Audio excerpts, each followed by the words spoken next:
बिस्मिल्लाहिर्रहमानिर्रहीम। जी तो फ्रेंड, जैसे कि आपने थंबनेल के ऊपर पढ़ा कि गीज़र चलाने के लिए यूज़ इंजन ऑयल सस्ता पड़ता है या एलपीजी गैस।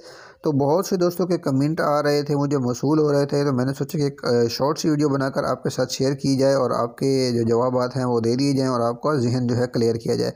ये जो थंबनेल मैं आपके सामने शो कर रहा हूँ, ये 1 साल पहले मैंने 2 गीज़र तैयार किए थे। जो मेरे रेगुलर सब्सक्राइबर हैं या मेरे देखने वाले हैं, व्यूवर हैं, उनको तो इस चीज़ का पता है। जो न्यू आ रहे हैं हमारे चैनल के ऊपर, उनको इस चीज़ का नहीं पता। तो उनके लिए आज की ये मुख्तसर सी और शॉर्ट सी वीडियो है, ताकि उनको इस के जवाबात भी मिल जाएं और उनको पता भी चल सके। तो ये देख लें दोस्तों, हमने एक गीज़र ये तैयार किया था। इसके ऊपर ये देख लें, हमने एक बॉक्स बनाया था और बॉक्स के बाद यहाँ से हम ऑयल की सप्लाई देते थे। और नीचे जाकर दोस्तों, इसको मैं खोल कर भी आपको दिखाता हूँ। यहाँ हमने एक ब्लोअर लगाया था फ़ैन के लिए, जो कि एयर का प्रेशर देता है।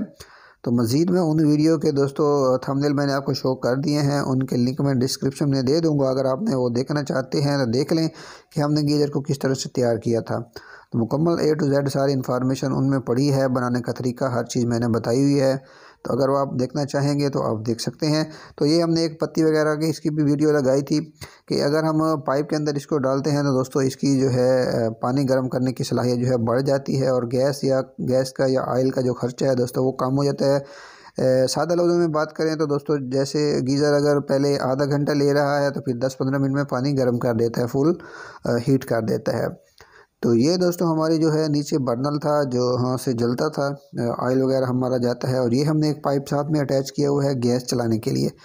तो बाकी हमने ये सारा तजर्बा कर चुके हैं कि गैस सस्ती पड़ती है या ऑयल, उसके ऊपर मैं वीडियो वैसे तो बना चुका हूँ। तो आपको दिखाने के लिए माज़ ये छोटी सी वीडियो मैंने बनाई है कि हमने ये बर्नल भी लगाया हुआ है। जब हमारे पास ऑयल होता है तो हम ऑयल यूज़ कर लेते हैं, अदरवाइज़ दोस्तों हम एलपीजी गैस ही यूज़ करते हैं। तो इनके अगर हम आपस में इनको कंपेयर करें, इनका मुवाजना करें, तो दोस्तों ऑयल अगर हमें मार्केट से लेकर इस्तेमाल करना पड़ता है तो ऑयल हमें महंगा पड़ता है। एलपीजी गैस अगर हम मार्केट से लेकर भी इसको चलाते हैं तो हमें इसकी कदरें दोस्तों सस्ती पड़ती है यूज़ इंजन ऑयल की निस्बत। अगर मोटरसाइकिल वगैरह से या किसी की अपनी शॉप है, कोई मैकेनिक है, वो अगर यूज़ इंजन ऑयल के ऊपर गीज़र चलाता है तो उसके लिए तो दी बेस्ट है। अगर हमें मार्केट से परचेज़ करके दोस्तों चलाना पड़ता है तो फिर हमें ये महंगा पड़ता है। फिर आपको मैं यही मशवरा दूंगा कि आप एलपीजी के ऊपर ही इसको इस्तेमाल करें, वो आपको इससे सस्ती पड़ेगी। आई होप कि आज की ये इन्फॉर्मेशन जो है आपको पसंद आई होगी और आपके सवालों के जवाब आपको मिल गए होंगे। अल्लाह हाफिज़।